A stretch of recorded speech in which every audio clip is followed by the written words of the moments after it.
Good morning to all from beautiful Northwest. And for those in other time zones, good morning, good afternoon, and good evening. And thank you for taking your time this morning. This is a very exciting conversation that I've been looking forward to for a few weeks now. I've personally known Shirish for a number of years, and we have collaborated on many companies, many ideas, funding opportunities, and and we recently started collaborating as co-host of our own clubhouse room. And this morning we're going to talk about Shirish's new book, Startup to Exit. He became an author sometime last year, and I know what what it took for him to publish it, and it's a great journey, and I am looking forward to this conversation. Feel free to type in your questions. I'll weave them into the questions I asked with Shirish from you, and in the end, if we have the time, we could open it up for you to ask the questions directly. Again, my name is Gauri Shankar. I'm on the board of TIE Seattle, and I'm based in Seattle, Washington, or Bellevue, Washington, to be technical. With that said, Shirish, welcome. I want to start with your growing up in Bombay. Your growing up years in Bombay. I'm going to fact check this with your brother Girish, who's also joined in from Paris, France. So Girish, keep typing away if there is some variation of it. So I can't spin any stories, huh? No, you should spin stories that we'll have fact checks going along the way. So if you could start with growing up in Bombay and your years that you spent there, and that would be great for us to kick it off with. Yeah, so I actually was born in Bombay and spent most of my time in Bombay, now known as Mumbai. Grew up mostly in Mumbai, but I had the opportunity to actually live in different parts of India, but ultimately ended up in Mumbai. I remember as a teenager, I used to be really fascinated by the United States. I remember watching the space program, the moon landing, Apollo 11, and I actually wanted to be a aeronautical engineer and go join NASA to send astronauts to the moon and other parts of the universe. There's actually a time when the Apollo 12 astronaut, Alan Bean, came to Bombay, and I found out about it. I was a teenager at that time, and I actually gathered up the courage to call the hotel where he was staying, and I got connected to his room. I talked to him, and I said, "Hey, I want to come and interview you." But unfortunately, I couldn't meet with him. He had to leave the next day for New Delhi. But as I said, I've always been fascinated by the U.S. and wanted to, come to the U.S. from a very early age. Great, and your the family, I know that your father was in banking. So it was not that he was an entrepreneur and you then inherited that. So there was something that happened in the growing up years that led to where you got to. So tell me a little bit about that. Well, I've been always, fascinated by technology. As I said, I wanted to first become a aerospace engineer, and then as computers started, the PC started to make its way into the mainstream. I got fascinated by computers and wanted to again come to the U.S. to study computer science. At an early age, I wouldn't say that I had dreams of being an entrepreneur, but after joining, I guess we'll talk more about Microsoft. But when the internet finally made its appearance, it became obvious to me that it was a lot easier for entrepreneurs to get started and make their solutions available over the internet, as opposed to the early days of the PC revolution, where you had to print CDs or discs and find distribution and so forth. The internet really made it a lot easier for entrepreneurs to get started, and that was kind of the reason I started my entrepreneurial journey. Oh, great! And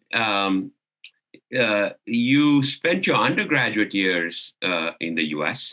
That's at least at that time in India was not the norm. People went to IIT and other engineering colleges and usually came here for their graduate work.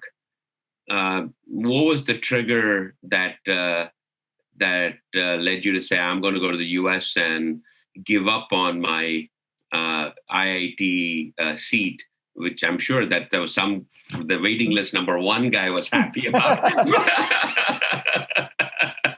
At that time, I'm sure it still is, but it was very competitive to get into IIT, and you decided you will forego that for the unknown.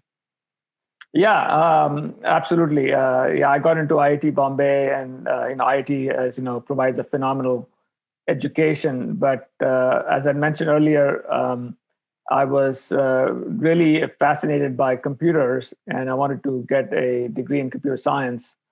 And there really wasn't a great program at IIT at that point. They used to actually, you might be surprised to know, they used to actually have a Russian clone of an IBM 370 mainframe.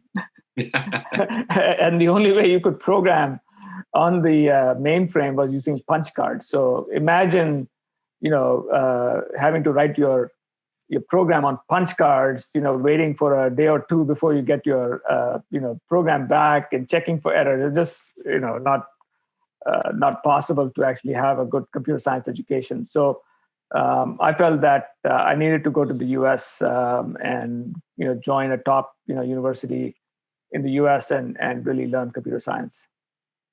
Oh, awesome! So where did you end up? So I went to University of Michigan and Ann Arbor. Yeah. Oh, okay. And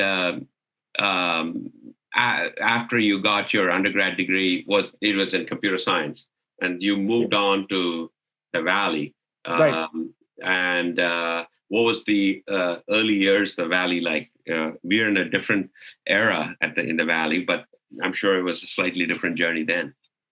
Yeah, so I joined this company called Rome Corporation. They were a manufacturer of digital PBX. These days nobody has telephone exchanges or PBXs anymore. But that was the time when companies would have their own in-house digital phone exchange, so that you could have phones for all employees. And so they were actually well known at that time for being the only company in the Bay Area to actually have a recreation center, a gym on campus. So it was a great company to go work for. And then they ultimately got acquired by IBM. Got it. Shirish, there are several Mumbaikars wishing you a hello I'm sure from all over the place, but I think there's a nostalgia going on in the chat room. Again, you were quite settled in the Valley, and you decided to take a turn and go to graduate school at Harvard, and you decided to. At that time, I'm sure that was abandoned. Another shift in course, much like you did IIT to Michigan. Now Michigan, after engineering and your job in the Valley, you're saying, "Oh no, I got to go to a business school," and arguably the best one in the world. For the non-HBS alum, please forgive me, but the best one in the world. What was the trigger? You had a job, you completed your undergrad. I see some patterns existing where you're taking roads that are not well traveled. That's right.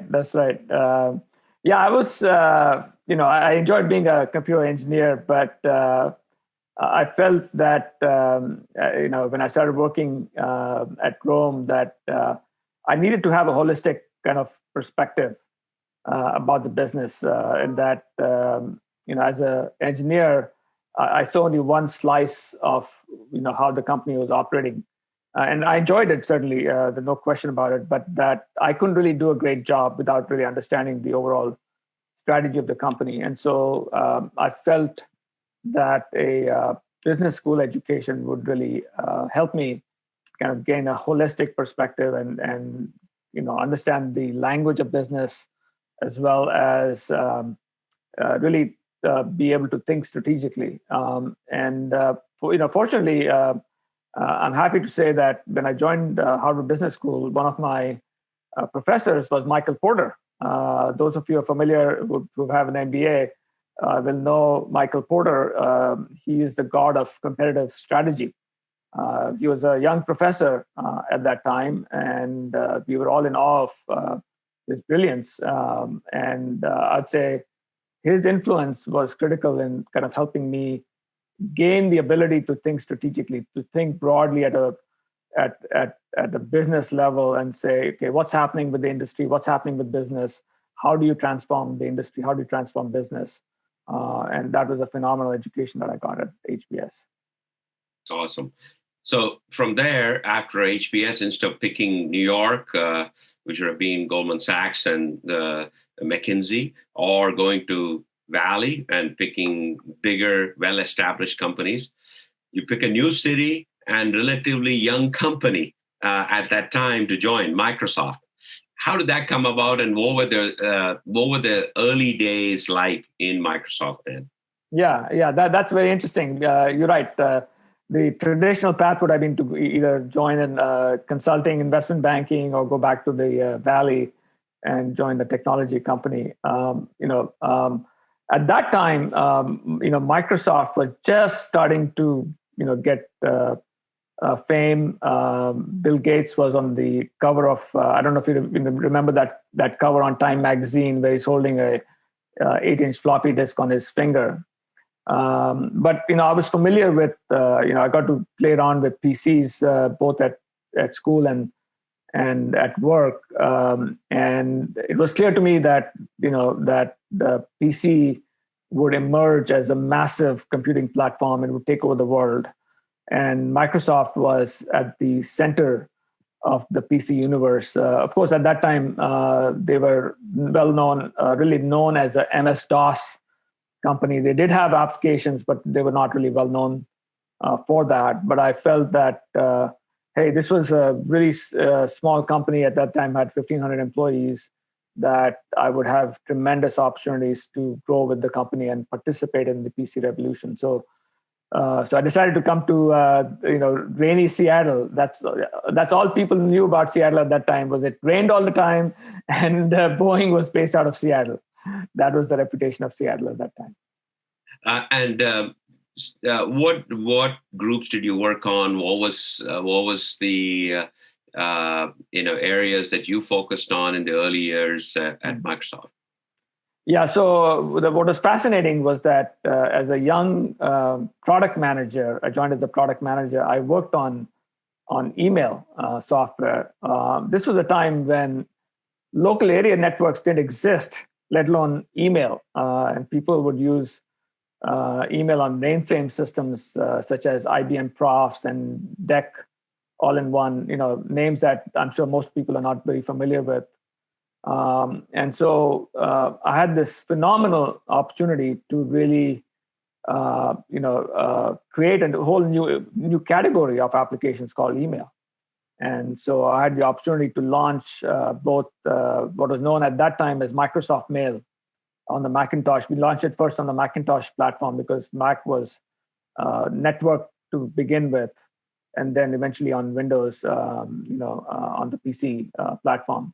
And then towards the end of my career at Microsoft, I had a phenomenal opportunity to join the MSN group and really reshape their strategy. Originally, MSN, if you recall, was designed to compete with AOL as a proprietary dial-up network. And then the internet happened, and Bill Gates wrote that famous memo about how the internet, tidal wave, and we decided to make a 180-degree shift, and we scrapped the proprietary MSN platform and decided to build a portal for the web.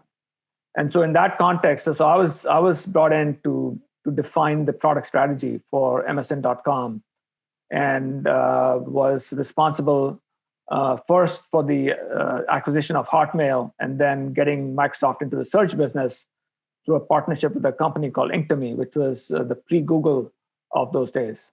So it was a phenomenal opportunity to shape Microsoft's entry into the free web. I'm sure that at that time, the CEO was directly involved in acquisitions because it was a fairly large acquisition for those times in the early 90s, if I recall, of Hotmail, right? Yeah. And so it must have been, and there was probably a founder who was just running away, and here was arguably Microsoft, a well-established company, trying to acquire him for hundreds of millions of dollars. Mm-hmm.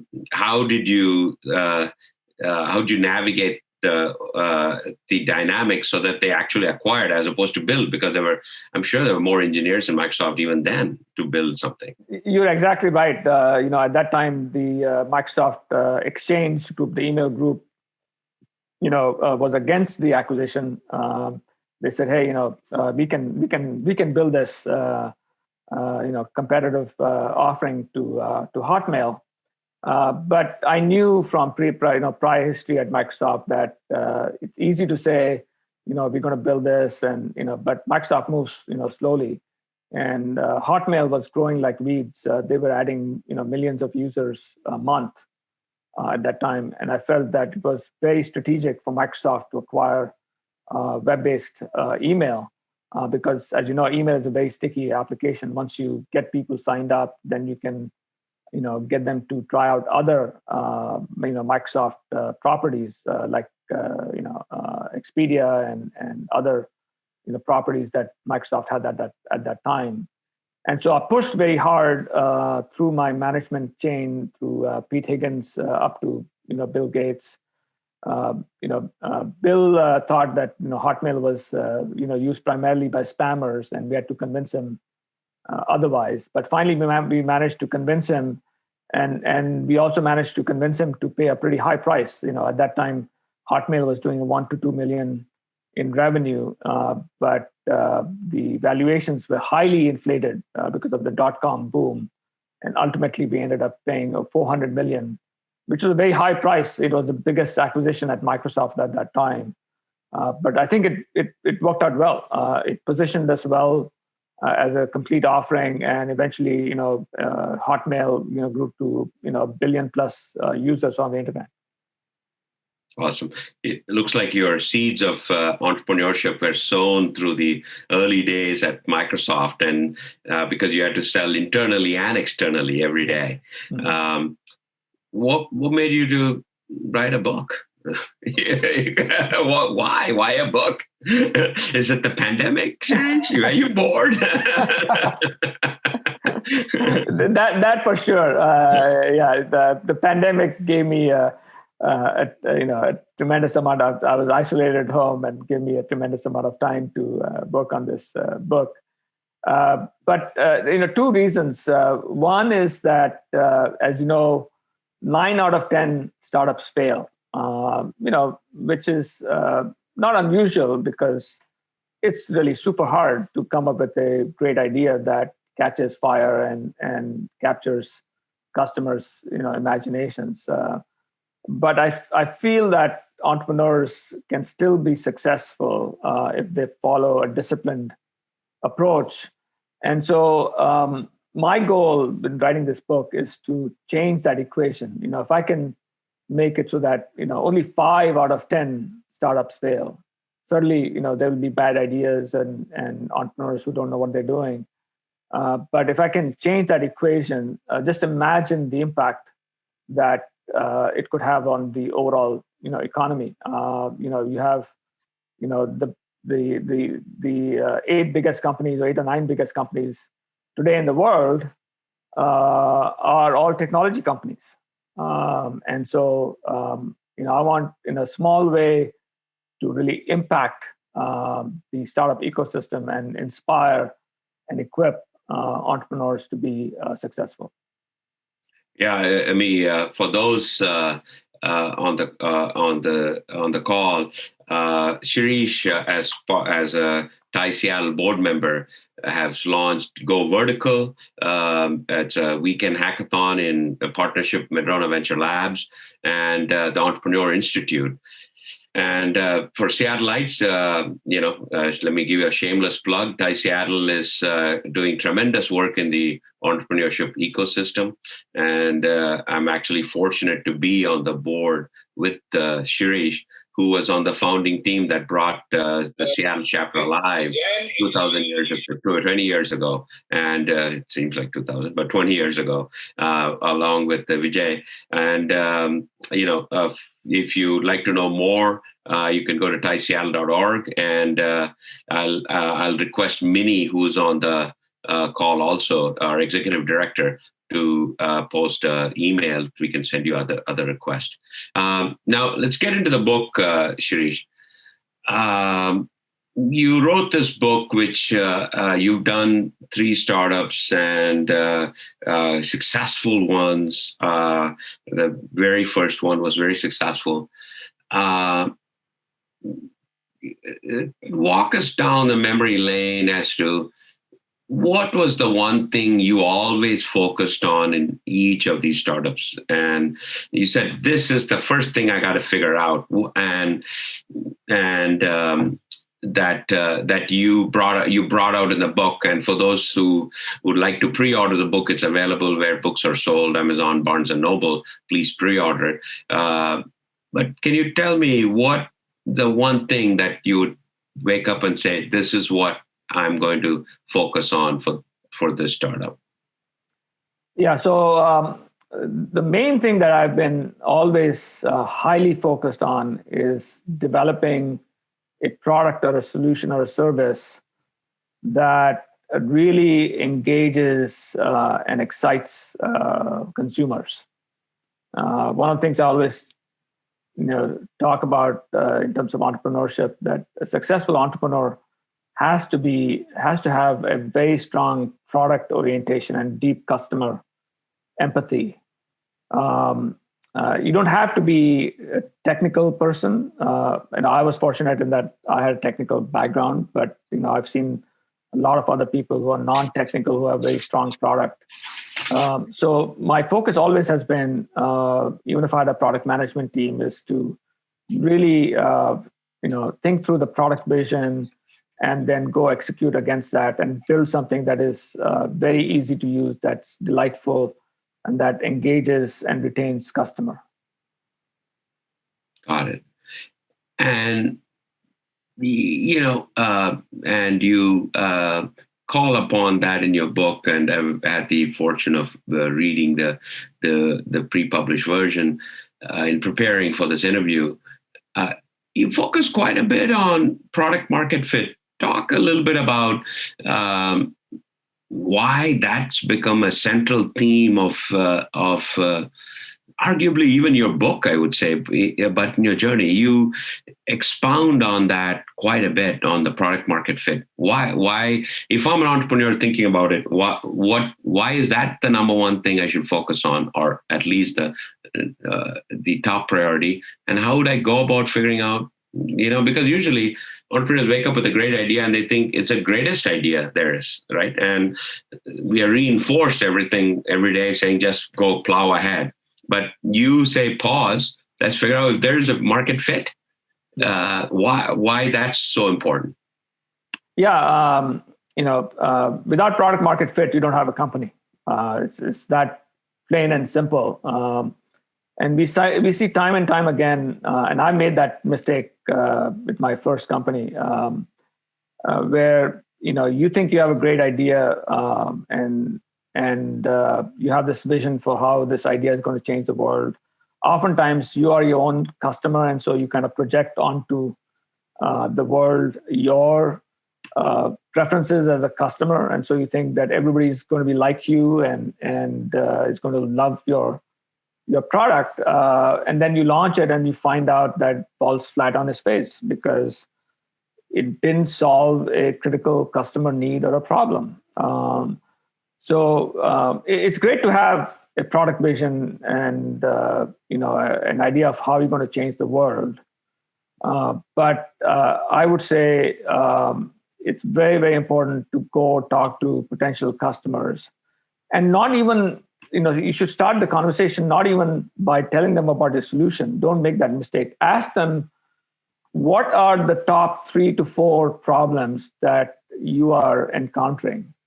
And let them explain that to you. And if the problem you are addressing is not in the top 3 or 4 problems, then it doesn't matter if it's the number 5, number 6 problem. The customer will never buy your solution because it just doesn't make that priority list. So the first order of business is to really find out, is this a problem, a real pain point for the customer? And are they even hacking together a solution? That's a great sign that somehow they've cobbled together an internal solution to solve that problem. And when they find out that you have a problem, they're all over you and saying, "Hey, when can I try it out?" That's the kind of product market fit that you want to kind of establish before you go out and build it and launch a company. There's a question: what parameter would you use to measure product market for a B2B business? It seems like you're saying, is this a real problem for the customer? You may have an elegant solution, but is this a real problem? Looks like that's the number one parameter you'd use to measure it. Will they buy it if you build it first before you build it? Looks like that's a parameter you use. Yeah. And ideally, maybe you can even get your customer to pay for building your solution. I mean, that's I'll give you an example of a local company called iCertis. We all know Samir Bodas, who's on our board at TIE Seattle. The way he got started with his contract management solution was he actually happened to meet the legal counsel from Microsoft, and he described a problem that they were having in managing all the contracts. And that was the space that Samir was not even familiar with, and his perception was, you just sign a contract and you file it into a filing cabinet and you never see it again. But he was led to understand that a contract has enough a lot of information in it that needs to be communicated to the rest of the organization. It's a living document, and so Microsoft actually then paid Samir to go build the first version of iCertis, and then the rest is history. So that's a perfect example of a story that talks about how you kind of achieve product market fit. So now, let me dive into your first startup, Teamon, right?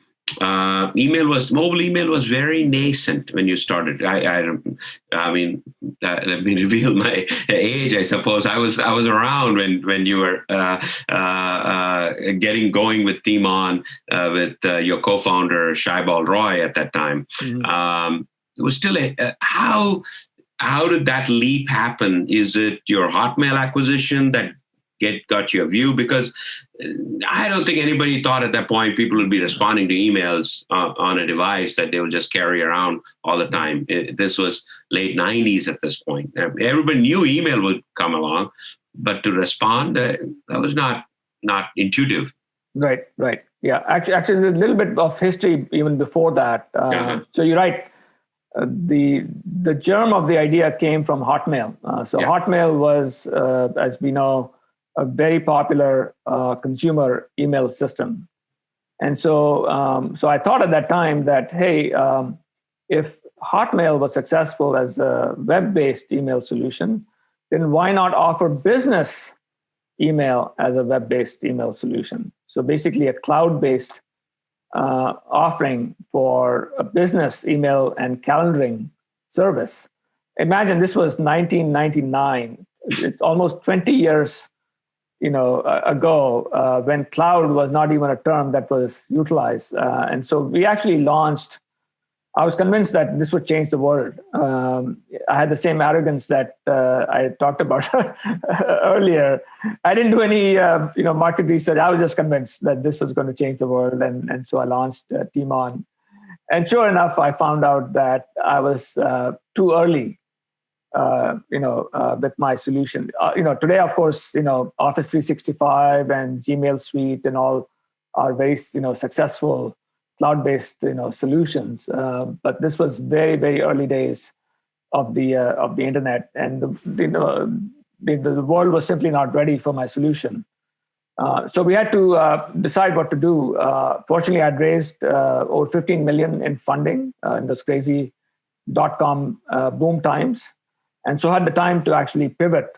And so we decided that we would pivot in the mobile direction. And the reason I was convinced about that, again, was because BlackBerry had made its appearance in the late 90s. And it was at that time, they had about 600,000 or so users. And all the VCs and investment bankers and the management consulting types were using this pager device attached to their belt.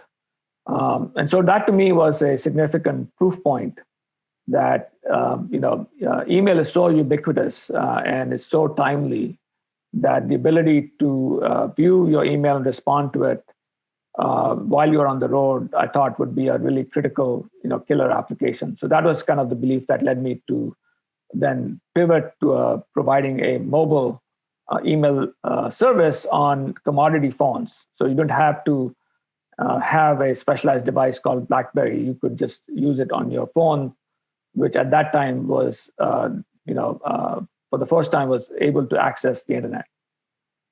So you've been at this for 20 years. Is there and you've talked to many startups and entrepreneurs. Is there a typical entrepreneur that you as a persona? Are they all mercurial and charging ahead and fast-paced, or they're contemplative? What makes a typical entrepreneur? Yeah, you're right. Having heard the stories of, Steve Jobs and Bill Gates and Elon Musk and Jeff Bezos, you think that either you have had to have started a lemonade stand, when you were a teenager, or started a business, like Michael Dell when you were in college, or you have to be this phenomenal, leader, to build something great.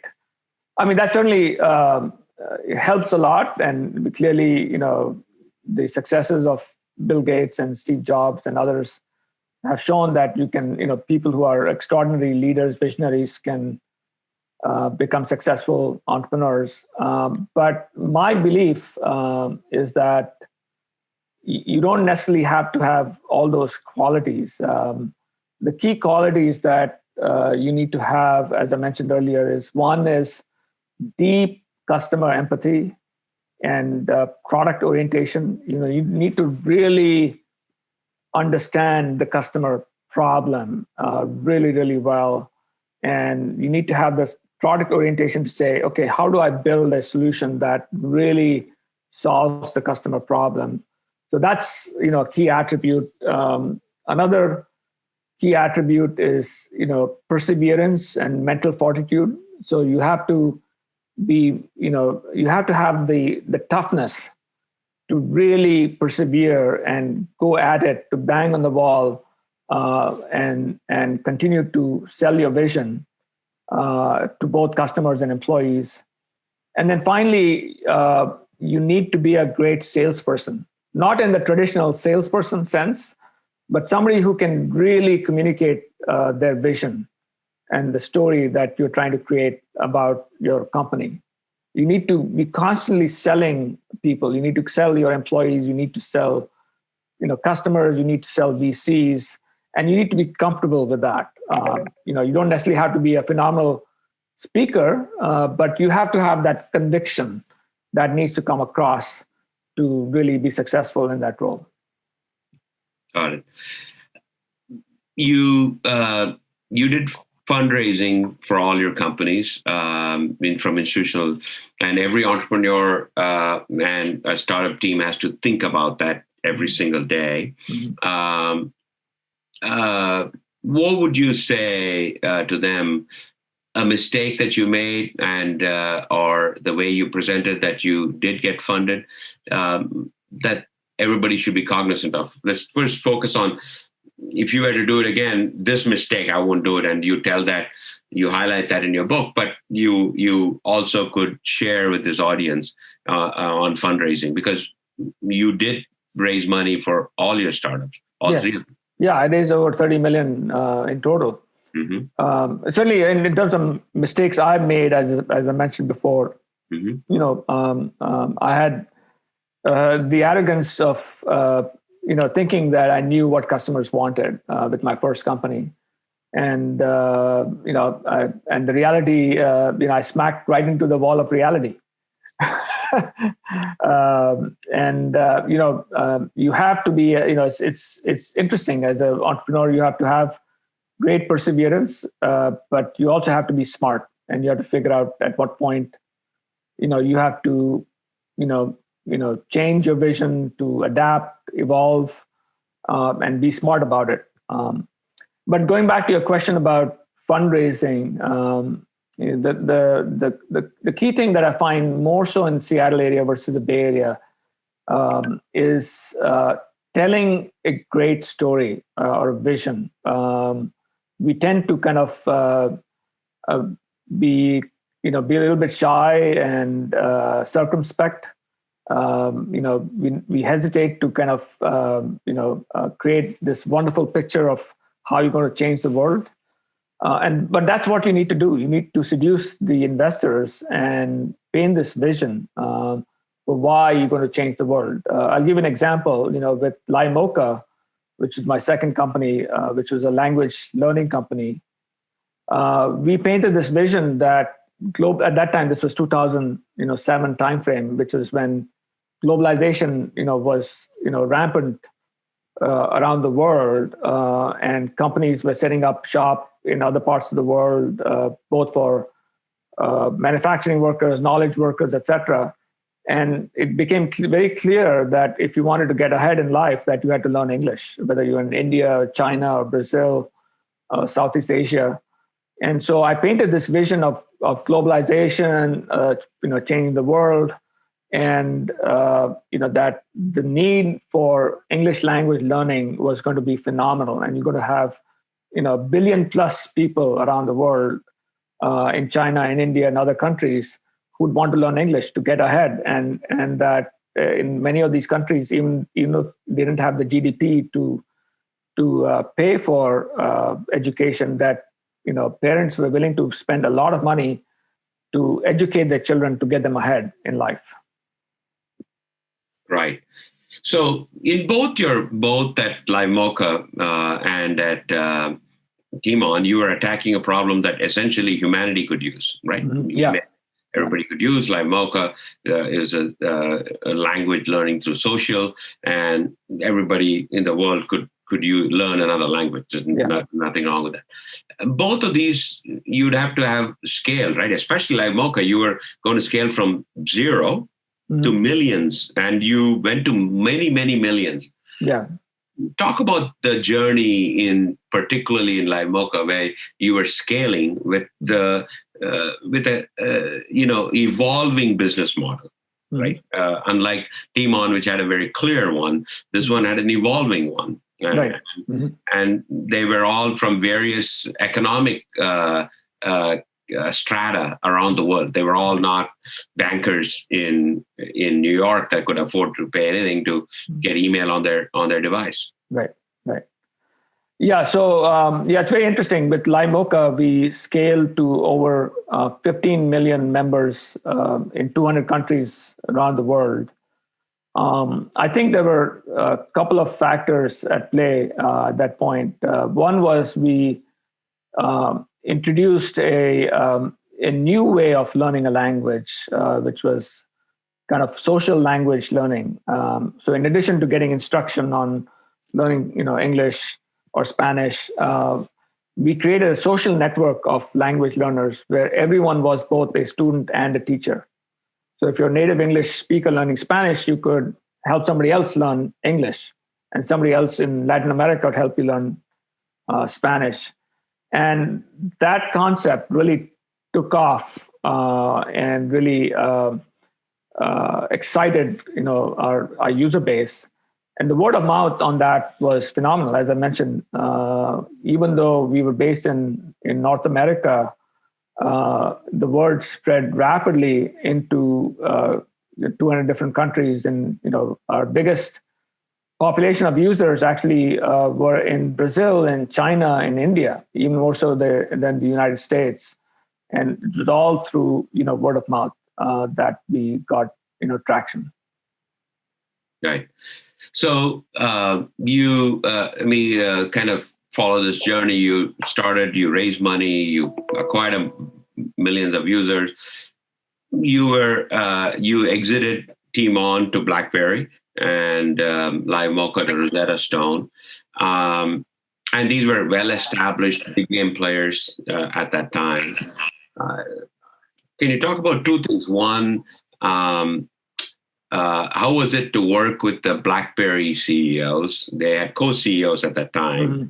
and you had already had significant interactions and working with Bill Gates at that time. Talk a little bit about styles. They were BlackBerry was in Canada, Microsoft in Seattle. Were there things that you drew from working for these three guys who are, mercurial? They changed the world, no matter how you cut it. But we could all argue BlackBerry is not in our lexicon every day, but it changed the world, and Microsoft is still here after 40 plus years. So what is it that you could share with those two interactions and journeys?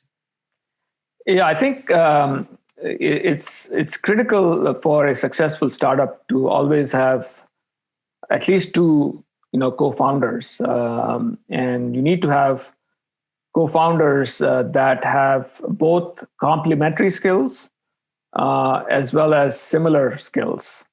So what was unique about Microsoft and then with RIM was in both companies you had founders. Bill was a technical founder, and Steve Ballmer, although not technically a co-founder, but was very early with the company, was the business leader of the company. But at the same time, Bill was a phenomenal strategist. And you need both of those skills. Same thing with RIM. The CEO was, it was reversed. The CEO was a business guy. The co-CEO was the original founder, was a technical guy, but again, a phenomenal strategist. And I would say I've been very, very fortunate that in all of my startups, I've had, my partner who headed the engineering side of the business, even though they came from a technical background, they had a phenomenal business mind. And so I had a tremendous partnership with those individuals to think through the business and the product strategy, because that's critical. You can't have just one person thinking about all the problems and solutions. You need to have somebody on the team who can challenge you and challenge each other and come up with the right, what do you think is the right solution. Right. So, having raised institutional capital and you are still investing, do you see entrepreneurs much focused on exits more than building the company? Because you and I know you got to build and execute, and exits therefore will be the result of it. That can't be the reason why you start a company. I don't know if many entrepreneurs wake up thinking I have to exit, or is the culture changed? Is it because funding is abundant at the moment? We all know that. And is that a big change in the way the culture has? Because you didn't wake up thinking I'm going to exit to RIM or Rosetta Stone. Right. That I'm going to solve a problem. So what would you tell entrepreneurs who look to you to invest today and say, hey, I'm going to exit and give your money back. Does that make you say, I'm going to lean in and give it to him or her? Or say, are you really solving a problem? Right.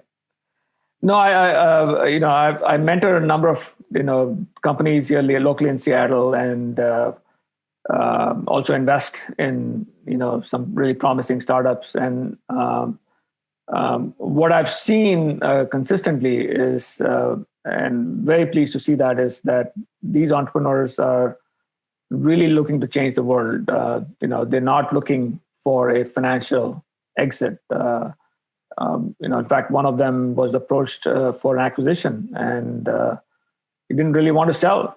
And I encouraged him not to sell. I said, hey, I think you have a great product, you have phenomenal traction, and you should continue, because I think this is going to be a really, really big, company. And so, of course, at some point, you have to, deal with the reality of the situation. If you're not getting significant market traction, then you have to, find an exit that satisfies your investors and so forth. But my recommendation is, go in for the right reasons. Go in because you want to change the world. Go in because you want to, solve customer problems, and then the exit, equation will solve itself.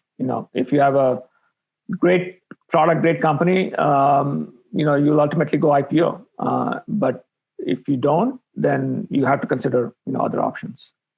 For those on the call, I hope you're enjoying the conversation, and you will pre-order Shirish's book, From Startup to Exit, as we go more into a couple other topics. And please keep your questions coming. I know there are some questions, and I'm asking them as I see them, but please do keep coming in. Now,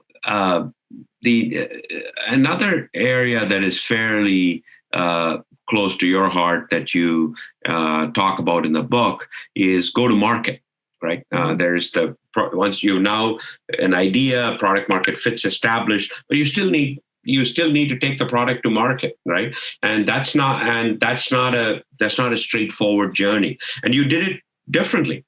You had the Live Mocha, which was a social acquisition approach, right, of customers, and then you had Team On, which was a prosumer to business, acquisition of consumer. So, talk about how should entrepreneurs today think about go to market, and what should they view as their journey to get there, because they're going to run out of friends who will buy their stuff within 1 week. Your family and friends have all bought it in the first week, and they don't even have a use case for it. So, where should they prioritize that, and how should they go about it?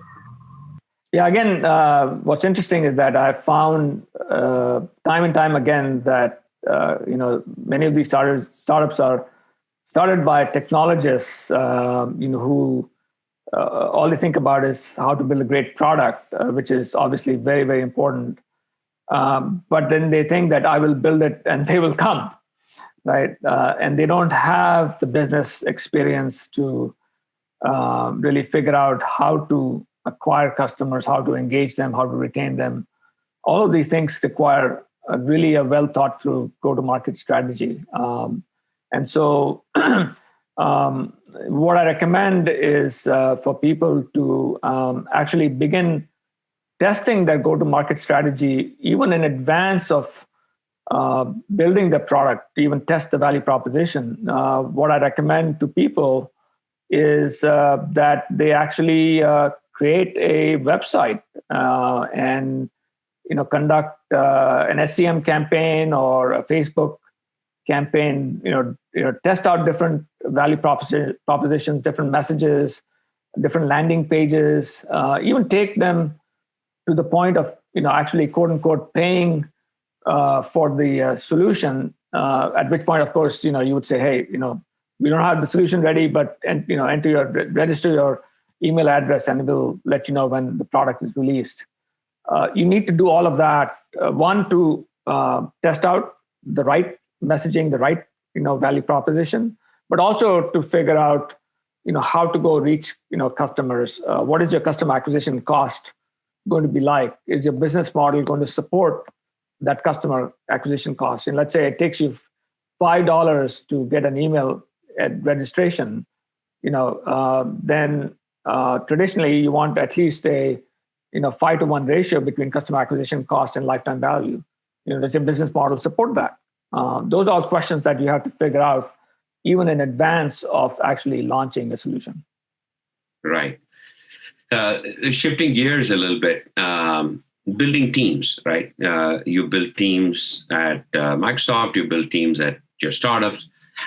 How, especially in startups in the early days, right? You're convincing not only customers, but you're also convincing great engineers, great salespeople to join your team. And sometimes your funding isn't matching with the market needs, especially like currently in Seattle. The market is so hot, it's tough to find great engineers for a startup because you're competing with truly the giant like an Amazon or Microsoft. And I don't think that was any different even when you were building Teamon. You were still competing with Microsoft and Amazon. Then that was already a big company.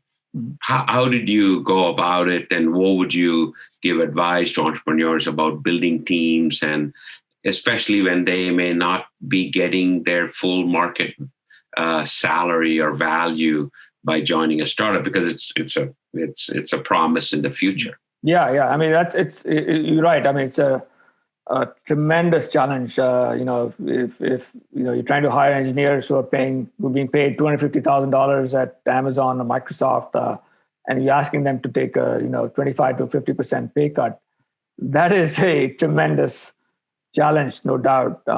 So a couple of things. I think one is that you need to build your own personal brand, and the way to build that is, in my case, for example, I started writing, blog articles, which, then people started reading and got interested in what we're doing. We, focused on doing great PR. I remember for Limoca that we got a phenomenal article in New York Times. I got coverage in GeekWire and Seattle Times and Wall Street Journal. So that kind of coverage is obviously critical to kind of building your brand and building the name of the company. And then the other thing that really helps is raising money from a well-known brand name VC. If you get funding from Sequoia Capital or Benchmark or Madrona Ventures, these are all things that can go a long ways in terms of convincing people, hey, this company really has the backing. If Madrona Ventures thinks that this is a great company and they've invested $6 million or $10 million in the company, clearly they must think this is a great idea. So those are all things that you need to really focus on to create the brand for yourself, your personal brand, as well as the brand for the company. And then, as I mentioned earlier, a key approach that a key asset that you need to have is to be a great salesperson. You have to be able to communicate your vision to employees and get them excited why you think this is going to be a big company in the future. Right. And those, especially from Seattle area, Shirish is very involved in the Thai Institute and Go Vertical. So there are ways to actually listen more in depth by registering to one of these programs. Shirish, let's we're coming up on this on about an hour mark, and I want to kind of reflect. What would Shirish tell a younger Shirish today if you are running out and starting a company and saying, hey, what would you go back and tell the younger Shirish? Take us back on this 22 years ago when you were really you were a really successful executive at Microsoft at that point.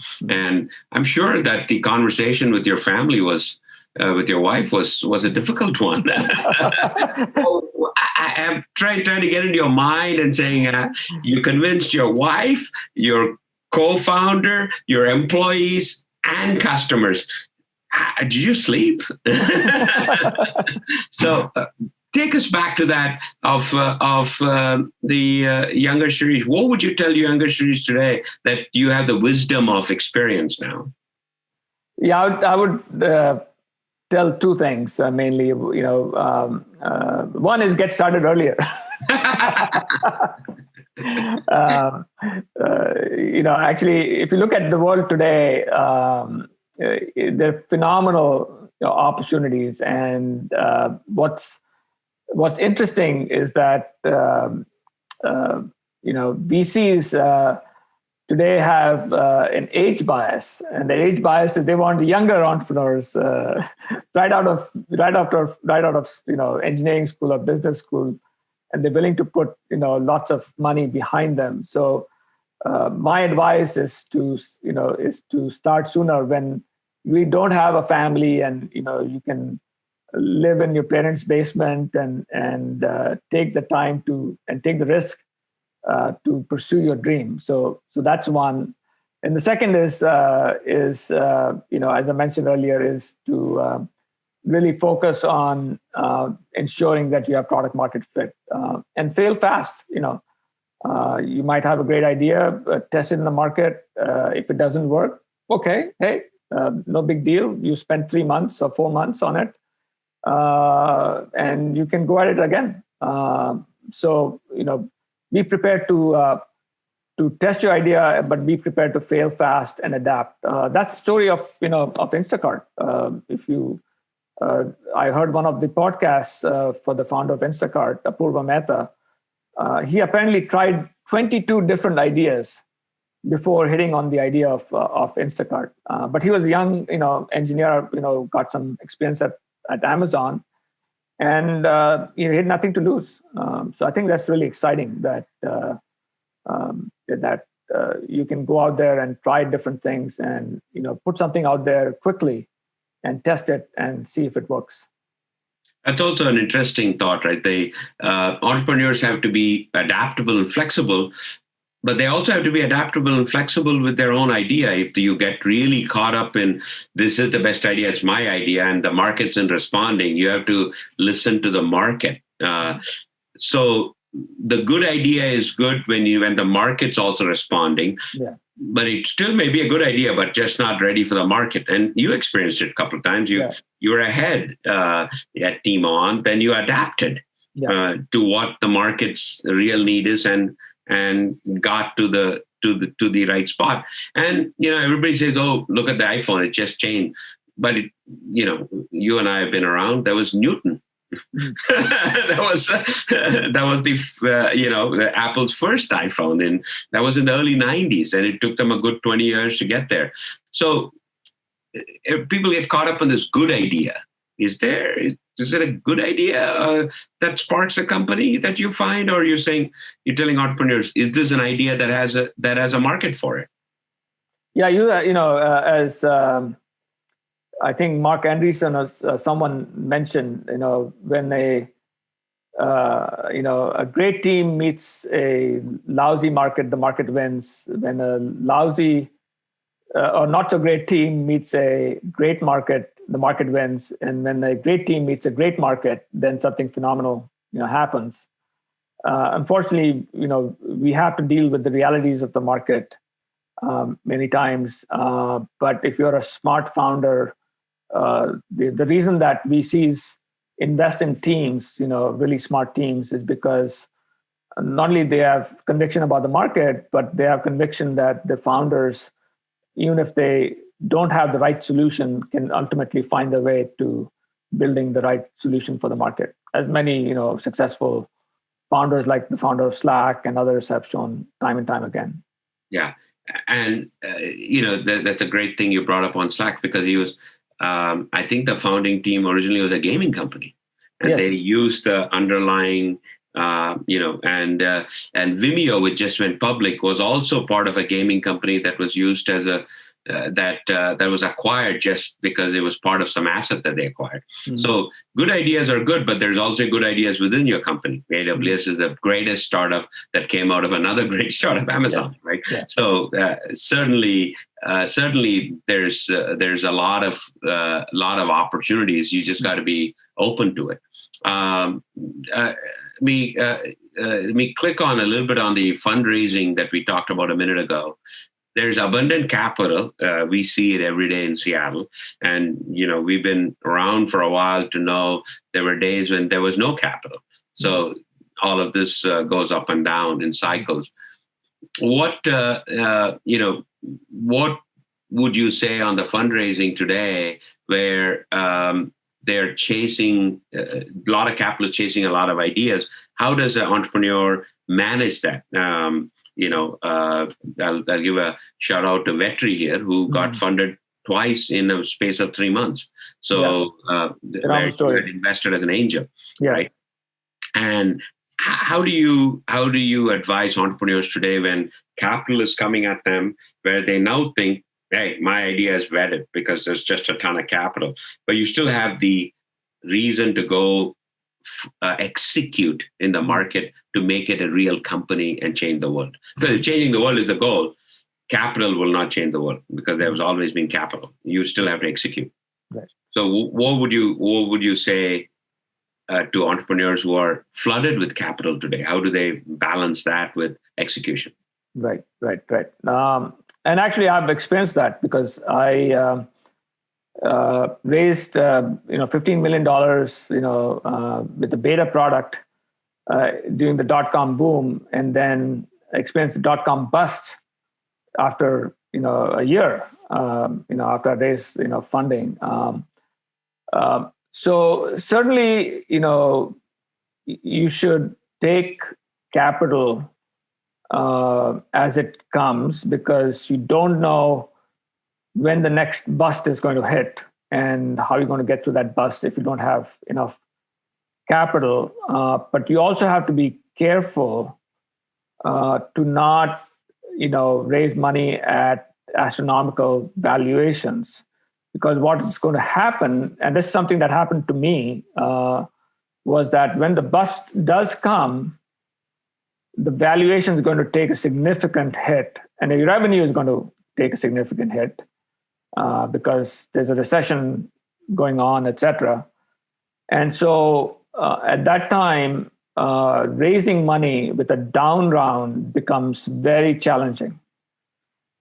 Investors don't like to invest in a down round, even though they're getting a lower valuation. They don't like to invest in a down round. The reason being that it pisses off the existing investors and employees and so forth. So it creates a complication that they would rather avoid. So my advice to entrepreneurs who are flooded with capital is be realistic, raise the money, but be realistic about the valuations at which you're raising the money. Right. Now, Shirish, in this journey of your life, and which is a very rich one that we've just heard for the last an hour or so from you, there have been many influencers and mentors who guided you through this journey, right? Talk a little bit about those mentors and how did you really learn from them? How did you use them? Because I'm sure your journey was filled with the highs and the lows, and there were a common set of people that were there during the entire time, rooting for your success, but helping you pick yourself up when you're down. Yeah. And you had that from the very beginning. I heard you talk to me about your story of your parents in Mumbai, who encouraged you to think way about what at that time was an unreachable goal of go to the US for an undergraduate degree. So how did you foster that, and how would you say young entrepreneurs today who are listening, or any entrepreneur, forget young or old, young only in the entrepreneurship journey, how would you say that they ought to really learn and use those around them that they respect and can learn from?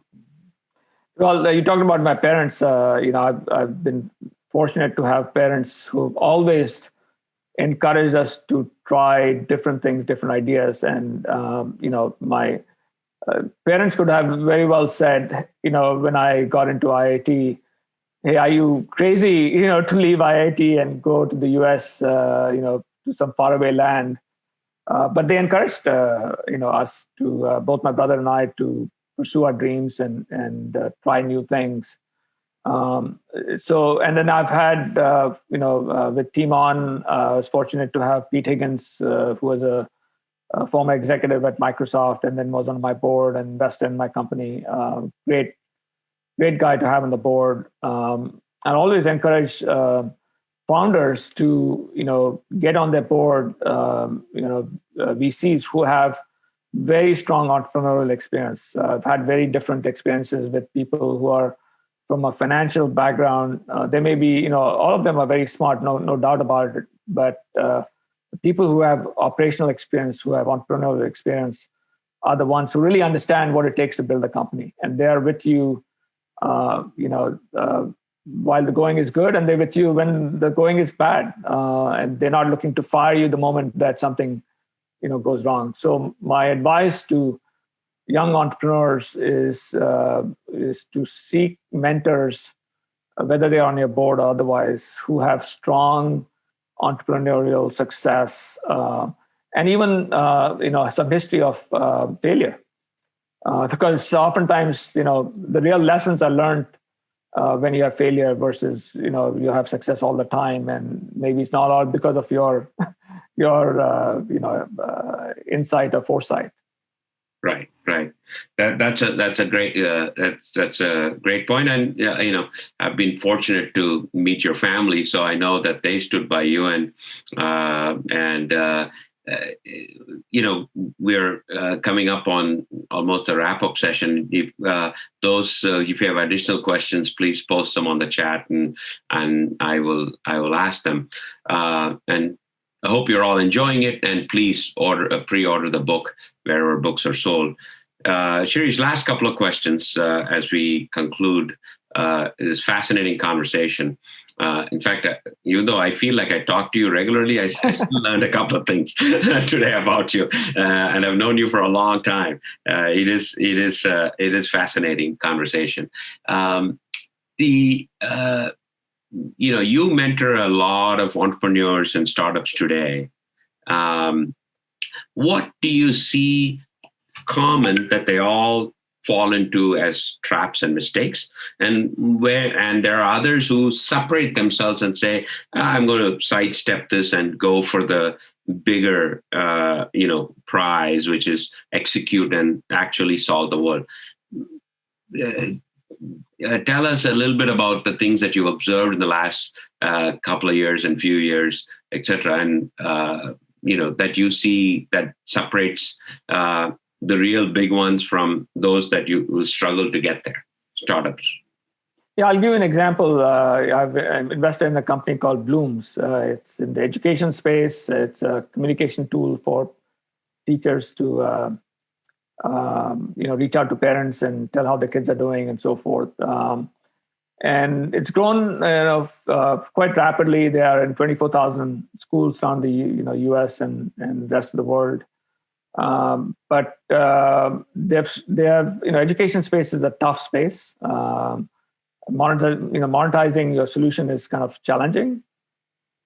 And but despite that, despite the fact that investors have said to this person that you should find a way to sell the company, etc., he has persevered. And every time I talk to him, he always has a smile on his face. He's always energetic. He's always talking about how he's going to continue, down the path. And he's done a really good job of monetizing. He recently won the state of Texas, the RFP at the state of Texas and New York and so forth. So I see big things. I have encouraged him to keep going because I do see that ultimately this solution is needed in all schools, and that can be a big market opportunities. But here's an individual who has persevered against really tough odds and has been at it for the last 5-6 years. Right. Two last questions. Right. One is predictions. We're coming out from the most unusual 18 months or 12 to 18 months of humanity.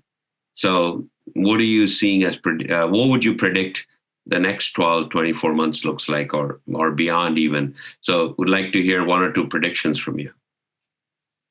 Well, certainly, one is, AI and machine learning are transforming the types of applications being built. And I see whether it's artificial intelligence or augmented intelligence, where AI machine learning is used to automate different business processes or augment different business processes. I think that's a huge trend that I think will really take over the world. And I'm not as pessimistic as many many economists are, which is that will destroy jobs. I think every time there's been new innovation, more automation, more jobs have been created. Of course, with perhaps different skill sets, etc. But I'm more optimistic about job creation than job destruction with AI ML. And the second area that I've been watching very closely is virtual reality, augmented reality. It's been something that has been talked about for the last 20 years, and we're still not quite there. And we've seen some of the glimpses with Pokemon Go and with spectacles from Snapchat and so forth. But I do see that in the next 5 years that problem will be solved, and I think we'll see different kinds of experiences in how we interact with the physical world, with the virtual world happening through that. So those are the two big trends I'm watching right now. The last question is, you had various stops in your journey, author being the newest one. What next in your journey? Another book, Netflix series? What next? What should we look forward to from Shirish Nadkarni? Okay, two things. I am working on a second book, which is going to be about marketplaces. Mm-hmm. I've been fascinated by marketplaces from the very beginning because they have the phenomenon of network effects. It's of course very difficult to get it, going because of the chicken or the egg problem. But once the flywheel starts, it spins very, very rapidly, and you can become really big very fast. So I'm researching that and interviewing different companies and so forth. And then the second project that I'm working on right now is a project with Thai Global to create a global accelerator program that various chapters can participate in, and we want to create something that will, equal Y Combinator or TechStars as the next global program to really, encourage and help startups, get to the next phase in the startup journey. Well, Shirish, thank you very much. And it has been an honor and actually a privilege to have spent this hour with you and learning a little bit more about your journey and the things you've done. I hope everybody has enjoyed, this conversation, and feel free to reach out to any of us. I think we've posted our email contacts in the chat, and please pre-order the book. It's a great read. I can guarantee you. I read it in one setting. Thank you all, and thanks for participating. Appreciate it. Thank you, Gauri. It was great to spend the time, and I hope people found this helpful. Thank you very much. Thank you.